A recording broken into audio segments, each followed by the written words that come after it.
आपल्यासोबत शिवसेनेचे नेते आमदार बच्चू कडू आपण त्यांच्याशी बोलूया. भाऊ, तुम्ही आमदार झाले त्यावेळेस तुमचं पहिलं वाक्य होतं जल्लोष यात्रामध्ये की मी एकनाथ शिंदे साहेबांना मुख्यमंत्री केल्याशिवाय स्वस्थ बसणार नाही. आणि आता प्रत्येक शिवसेनेचे मंत्री असो नेते असो हे त्यांच्या तोंडातून एकच वाक्य येते की एकनाथ शिंदे साहेब आता मुख्यमंत्री होतील. नाही, खरं तर प्रत्येक शिवसैनिकांच्या मनात हे भावना असली पाहिजे. मंत्री असू दे का आमदार असू दे, त्यांनी आपल्या पक्षाचा मुख्यमंत्री असावा ह्या भावना फार महत्त्वाच्या आहे आणि त्या असणं फार गरजेचं आहे. अर्थातच आम्हाला अपेक्षा आहे का देवाभाऊचं प्रमोशन व्हावं आणि आमचे एकनाथजी शिंदे पुन्हा मुख्यमंत्री व्हावे.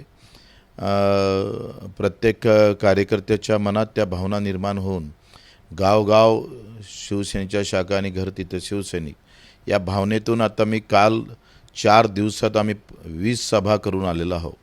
आणि मेळघाट असेल, गोंदिया, भंडारा सगळ्या इकडे सातत्यानं या 15 ते 20 दिवसात पुन्हा मला आता एक महिना होत येईल 14-15 तारखेला. पण या सगळ्या याच्यामध्ये प्रचंड बांधणी आम्ही करायला सुरुवात केली. जिथं विदर्भात कमी आहे असं समजलं जात होतं तोच विदर्भ शिंदेसाहेबांना मुख्यमंत्री करेल.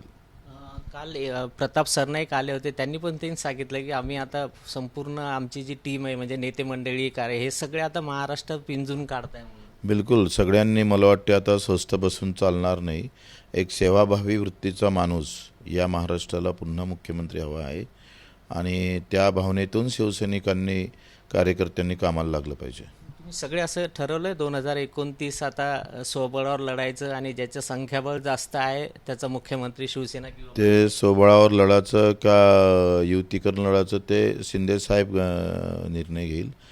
पण आम्ही पूर्ण ताकदीनं कार्यकर्त्यांनी सोबळावर लढाची जर तयारी आली, वेळ आली तर ते लढण्याची ताकद ठेवली पाहिजे. काल एक खूप मोठं वक्तव्य केलं होतं तुम्ही भंडारा गोंदियामध्ये की विदर्भाचे मुख्यमंत्री असूनही शेतकऱ्याच्या आत्महत्या 10 ते 15 दररोज होत आहे. आम्हाला मान खाली करून पाहावं लागते, ऐकावं लागतं. बरोबर आहे. कारण तुम्ही एक सांगा, कुठलाही कार्यक्रम विदर्भासाठी नाही आहे. साधा सगळा कोरडवाहू पट्टा आहे अर्धा अधिक. धान उत्पादक शेतकऱ्यांचं बोनस आतापर्यंत भेटलं नाही, वर्ष झालं.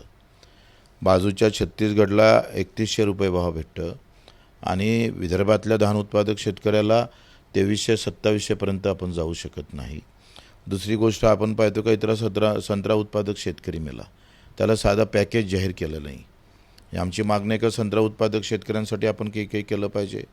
तुमच्या NRC इथं आहे, संत्रा संशोधन केंद्र नागपूरला आहे, ते पूर्ण आम्ही पाहतो डबकेच झालेलं आहे. कापूस उत्पादक, तूर उत्पादक शेतकरी बहुल आम्ही आदिवासी बांधव इथे आहे. त्याची जर आज आपण पाहिलं तर साध्या मेळघाटमध्ये अजूनही पाण्याची पूर्ण व्यवस्था झाली नाही. 7 योजना मंजूर होऊनसुद्धा पैसा अभावी ह्या योजना थांबलेल्या आहे. मग विदर्भातल्या मुख्यमंत्र्याकडून विदर्भातल्या लोकांच्या ज्या अपेक्षा आहे, अखेर मी पण शिवसेना आमदार असेल तरी मी विदर्भाचा नागरिक म्हणून त्या दृष्टिकोनातून पाहिलं पाहिजे.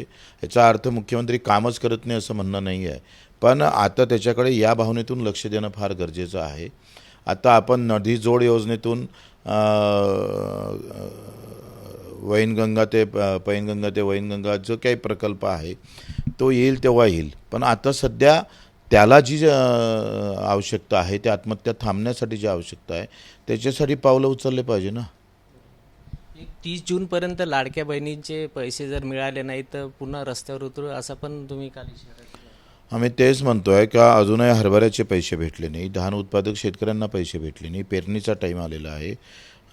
तुमच्या MRJच्या मजुराचे पैसे भेटले नाही. ते तर आमचे शिवसेनेचे भरत गोगावले तिथं मिनिस्टर आहे. केंद्र सरकारनं पैसा पाठवला नाही म्हणून ते इकडे कोठ्याचे घरकुलाचे पैसे सगळे थांबलेले आहे. म्हणजे ह्या ज्या गोरगरिबाच्या योजनाचे पैसे सगळे का थांबले प्रश्न आहे. सावंतबाळ योजनेचे पैसे थांबले, त्या लाडक्या बहिणीचे पैसे थांबलेले आहे, मजुराचे पैसे थांबलेले आहे, दिव्यांग बांधवाचे पैसे थांबलेले आहे. मग जे जे गरीब आहे त्याचे पैसे का थांबलेले आहे?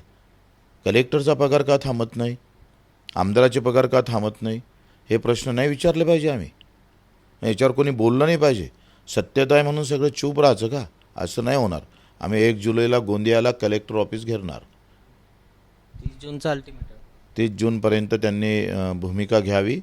नाहीतर 1 जूनला धान उत्पादक शेतकरी, तिथल्या लाडक्या बहिणी असेल, तिथल्या आमच्या MRGचे पैसे जे भेटले नाही, त्या मजुरांचे पैसे भेटले नाही, तो प्रश्न असेल. हे सगळे आणि तिथला इथेनॉल जो प्रोजेक्ट आहे, तिथं जे सगळं पाणी 11 गावचं पिण्याचं म्हणजे सिंचनाचं पाणी प्रकल्पाला जातं एकट्या. आणि त्या 100 कामगारापैकी आम्ही पाहतो तिथे 10 कामगार महाराष्ट्रीयन नाही आहे. एवढी दुःखाची गोष्ट आहे. एक शेवटचा प्रश्न, काल नवी मुंबईमध्ये छत्रपती शिवाजी महाराज पुतळ्याचं अनावर झालं. त्याच्यात उपमुख्यमंत्री एकनाथ शिंदेचं नाव नव्हतं. त्याच्यावर बरीच चर्चा. जेवढं डावलन तेवढं लोकांच्या हृदयात एकनाथजी शिंदे जाईल. तुम्ही पत्रिकेवर नाव टाकू नका, पण आमचं काम आहे शिवसैनिक म्हणून लोकांच्या हृदयात एकनाथजी शिंदेचं नाव घेऊन जाऊ. स्थानिक स्वराज्य संस्था अमरावतीची निवडणूक आहे. अनेक जागा बिनविरोध झाल्या, पण अमरावतीची निवडणूक होणार आहे. कसं पाहता, काय भूमिका आहे? इथे भाजप शिवसेनेचा आमचा युतीचा धर्म आहे, तो पूर्ण आम्ही निभवणार आहे. पूर्ण बाजूनं उभं राहणार आहोत. आखरी तुम्हाला माहीत आहे का, आज विरोधी पक्ष असेल, ह्या सगळ्या गोष्टी आता संपलेल्या आहे. त्याच्यानं मला असं वाटतं का एकंदरीत प्रवीणजी पोटे यांचा विजय 100% निश्चित आहे. त्यांचा स्वभाव असेल, त्यांच्या एकंदरीत नगरसेवकांशी असलेला संपर्क असणार.